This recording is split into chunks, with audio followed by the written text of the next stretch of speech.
हर लोग का मन खराब हो जाता है, फिर भी ड्यूटी में आना जाना है।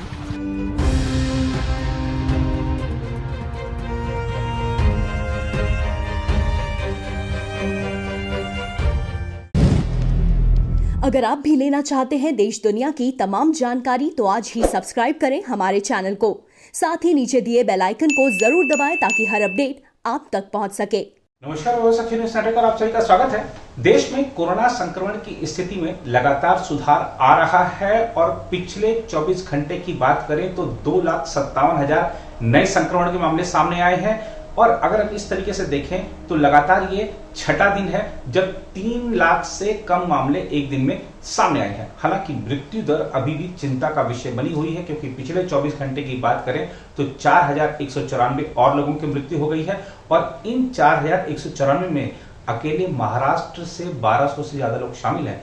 तो महाराष्ट्र में स्थिति चिंताजनक है, कर्नाटक में स्थिति चिंताजनक है, दक्षिण के कुछ राज्यों में स्थिति चिंताजनक है। क्या कहते हैं स्वास्थ्य मंत्रालय के ताजा आंकड़े, आपको अवगत कराएंगे इससे। साथ ही बात करेंगे विश्व स्वास्थ्य संगठन यानी WHO की, जिसने कहा है अपने बयान में कि दुनिया भर की सरकारों ने जो मृतकों के आंकड़े दिए हैं कोरोना से मरने वालों के, वो कम है, असल आंकड़े कहीं ज्यादा है। क्या कहा विश्व स्वास्थ्य संगठन ने, आपको विस्तृत तरीके से बताएंगे। लेकिन सबसे पहले बात करते हैं स्वास्थ्य मंत्रालय के ताजा आंकड़ों। भारत में कोरोना वायरस संक्रमण के एक दिन में 2,57,000 नए मामले सामने आए हैं। इसी के साथ संक्रमण के रोज आने वाले मामले लगातार छठे दिन 3 लाख से नीचे रहे। केंद्रीय स्वास्थ्य मंत्रालय ने शनिवार को बताया कि संक्रमण के नए मामलों के साथ ही देश में कोविड-19 के कुल मामले बढ़कर 2,62,89,290 हो गए हैं। मंत्रालय के सुबह 8 बजे तक जारी आंकड़ों के अनुसार पिछले 24 घंटे में इस महामारी से 4,194 और लोगों के जान गंवाने से मृतकों की कुल संख्या 2,95,525 हो गई है। देश में उपचाराधीन मरीजों की संख्या कम होकर 29,23,400 रह गई है, जो संक्रमण के कुल मामलों का 11.12% है।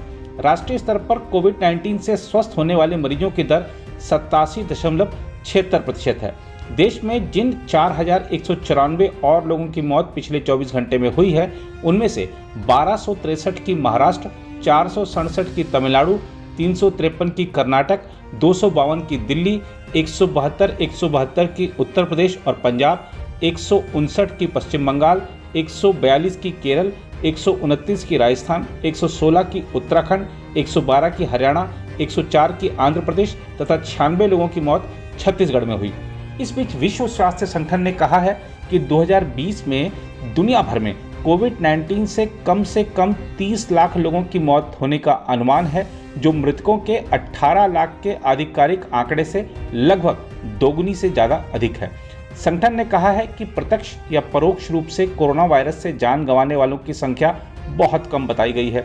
WHO ने अपनी विश्व स्वास्थ्य सांख्यिकी रिपोर्ट में कहा कि 31 दिसंबर 2020 तक दुनिया भर में 8 करोड़ 20 लाख से अधिक लोग कोरोना वायरस से संक्रमित हो चुके थे और 18 लाख से अधिक लोगों की मौत हो चुकी थी।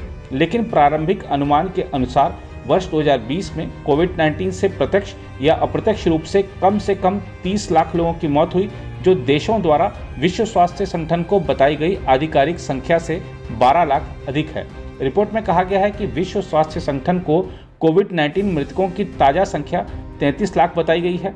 2020 के लिए लगाए गए अनुमान के हिसाब से देखा जाए तो कोविड-19 से प्रत्यक्ष या परोक्ष रूप से हुई मौतों की संख्या कम बताई गई है। अब बिहार में स्वास्थ्य सुविधाओं का क्या हाल है, स्वास्थ्य सेवाओं का क्या हाल है, ये दिखाने के लिए आपको लिए चलते हैं Darbhanga medical college hospital Bihar के सबसे पुराने अस्पतालों में से एक है। अब यहाँ पर कोई अगर इलाज कराने आएगा, वो संक्रमित नहीं भी है तो भी संक्रमित हो जाएगा। जो यहाँ पर काम करने वाले हैं वो भी कैसे काम करते हैं, आप देखिए कि कितना गंदगी का आलम है। जरा आइए आपको मिलवाते हैं यहाँ पर जो लोग काम करते हैं और जो इस अस्पताल के अधिकारी हैं वो क्या कह रहे हैं, और जरा गंदगी का आलम देखिए।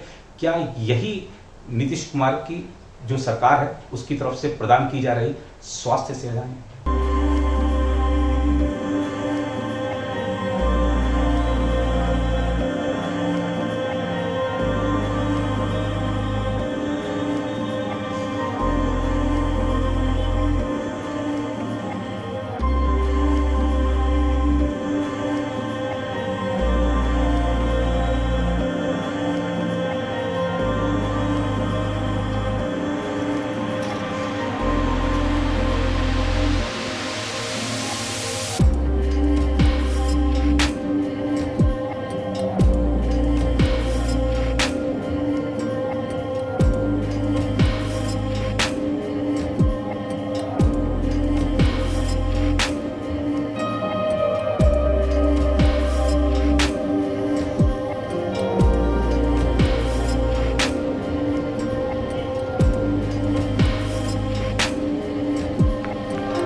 तक व्यवस्था कहाँ हुआ। अच्छा, आप यहाँ ड्यूटी पे? हाँ, हम लोग ड्यूटी से जा रहे हैं। चारों तरफ ऐसा ही, यही हाल है? ऐसे ही DMCH में जब से हम लोग 25, 26 साल 27वां साल ही नौकरी का है, तब से हम लोग ट्रेनिंग यहीं किए, नौकरी यहीं किए, तब से पानी हेल के आना जाना होता है। ऐसे में तो अंदर में आउटडोर में भी पानी चला जाता होगा बारिश में? पूरा, हाँ, एक फ्लोर में नीचे चला जाता है। पानी नीचे चला जाता है? चला जाता है, ज़्यादा आएगा बारिश तो चला जाएगा। इलाज करने में तो बहुत दिक्कत होती होगी? बहुत। इनको सुनने वाला है कि नहीं है? इन्फेक्शन इतना लगता है जो कि हर लोग का मन खराब हो जाता है, फिर भी ड्यूटी में आना जाना है। DMCH का जो कैंपस है वो बिना बाउंड्री वाल के है और लो लैंड है, और हर वार्ड अलग अलग बिखरा हुआ है। अस्पताल का मतलब होता है वर्टिकल, एक जगह मल्टी स्टोरेज नया में आजकल है, चाहे पहले भी रहता तो एक बिल्डिंग में अस्पताल रहे, एक वार्ड इधर, एक वार्ड उधर, एक वार्ड इधर, एक एंट्री रहे, वहाँ गार्ड रहे, सुपरिटेंडेंट का ने सब राउंड लगावे, एक जगह अस्पताल जैसे होता है वैसी एक जमाने का है। 4 साल के बाद 100 साल इसका पूरा होगा। उस समय के लिए यही बहुत था, लेकिन लो लैंड के कारण पानी लग जाती है, गंदगी है, सब कुछ इधर उधर बिखरा हुआ है। उसी सीमित पुरानी बिल्डिंग हो गई है, उसी सीमित संसाधन में हम लोग अपना जी जान लगाकर रोगी का सेवा करते हैं और सब ठीक होके भी जाते हैं।